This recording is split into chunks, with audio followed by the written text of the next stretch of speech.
Good afternoon, everybody. This is Gabby Howes signing on from Houston, Texas. Today, I'm going to talk to you guys about resources for community members. So, the first and foremost resource I want to talk about is the one that we will have in all of our classrooms, even if technology goes down, is children and their parents. So, naturally, kids are going to have parents, and their parents are going to have jobs.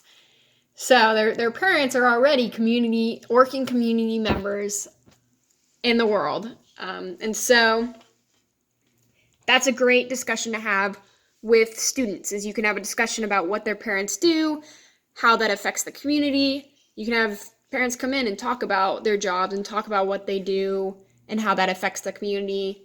You can also have kids interview their parents, all kinds of things along those lines. So parents are a great resource. It's one of our first and foremost, probably best resources you're going to have is parents.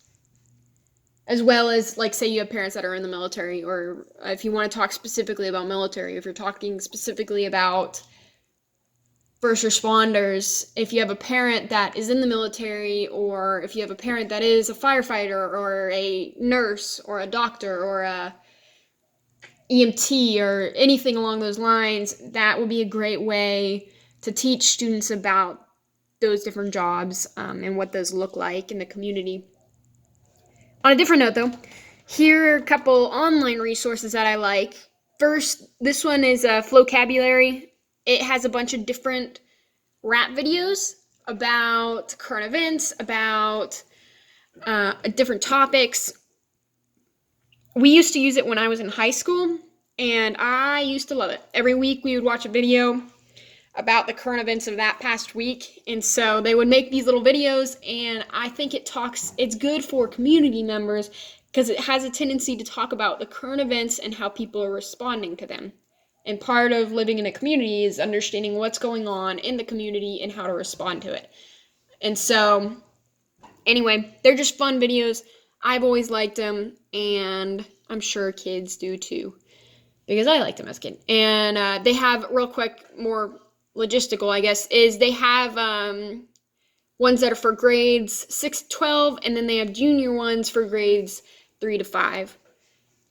So, the more you know.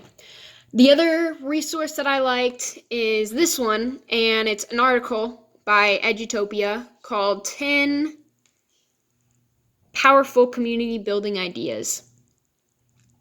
I liked it because it's not necessarily community members, but it's about building community. And the first place students should learn how to build community is in the classroom with one another. That way, when they go out into the world, they already know how to function together in a new community.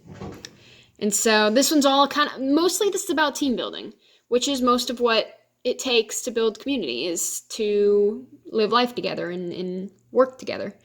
And so it goes with anything from shout outs, where the students will shout out their peers and celebrate something their peers are doing, and little tweets where students would write down the things that have just happened this week, and students would respond to their peers and what's going on in their lives, to setting up classroom norms, which I like this one because norms are something that is talked about in social studies in general, the norms of society.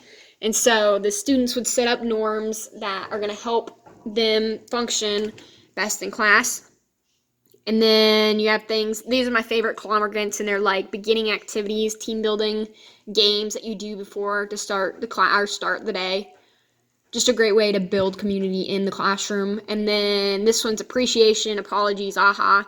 So just little things that the students would say at the end of the day. What's something they appreciate in their peers? What's something they're apologizing for? Something they like aha moment that they had throughout the day. And then this last video is about the students that they would write down the stresses, and then they crumble them up and throw them at each other, have a snowball fight, and then at the end read their peers' stresses and have a conversation about how do we deal with stress and how do we work through that, because that's something you're going to face all your life.